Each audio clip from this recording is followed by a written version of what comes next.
யுகம் ஆளவா நிறைவா முதல்வா திராவிட புதல்வா வா தலைவா ஜகயுகம் ஆளவா நிறைவா முதல்வா. இன்றைக்கு இருக்கிற அரசியலில் இந்த தலைவர் முத்துவேல் கருணாநிதி ஸ்டாலின் என்ற மகத்தான தலைவனுக்கு இணையாக இன்னொரு தலைவன் இல்லை என்று சொல்லுகிறோம் அல்லவா?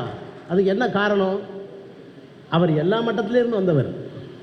மாவட்ட கழகத்தினுடைய பிரதிநிதி, பொதுக்குழு உறுப்பினர், செயற்குழு உறுப்பினர், அதற்கு பிறகு இளைஞர்களுடைய செயலாளர், அதற்கு பிறகு துணை பொதுச் செயலாளர், அதற்கு பிறகு பொருளாளர், அதற்கு பிறகு செயல் தலைவர், அப்புறம் தான் தலைவர். இப்படி எல்லா கட்டங்களிலேயும் பார்த்து கொண்டு வந்தவர். அமித்ஷா வந்து என்ன சொல்றார் பார்த்தீங்களா? மதுரையில் தமிழ்நாட்டில் வந்து அமித்ஷா பேசுறார், டெல்லியை பிடித்து விட்டோம், அரவிந்த் கெஜ்ரிவால் அவுட்.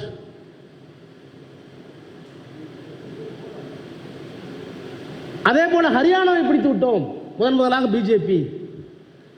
டெல்லியை பிடிச்சிட்டோம், ஹரியானாவை பிடிச்சிட்டோம், மகாராஷ்டிரத்தை பிடிச்சிட்டோம், அடுத்து தமிழ்நாடு தான் அப்படின்னு அமித்ஷா சொல்றார்.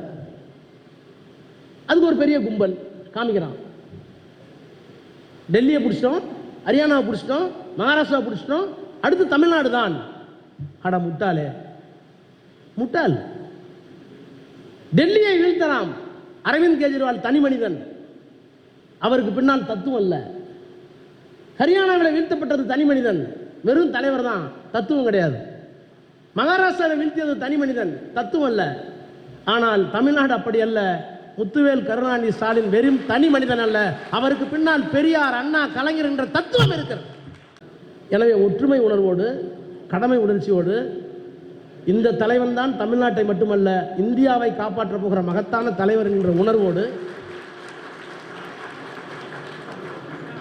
நீங்கள் பணியாற்ற வேண்டும். அதற்காக உங்களுடைய ஆலோசனைகளை எனக்கு வழங்க வேண்டும், நாங்கள் குறித்துக் கொள்கிறோம் என்கின்ற அந்த உணர்வோடு என்னுடைய உரையை முடிக்கிறேன். நன்றி, வணக்கம்.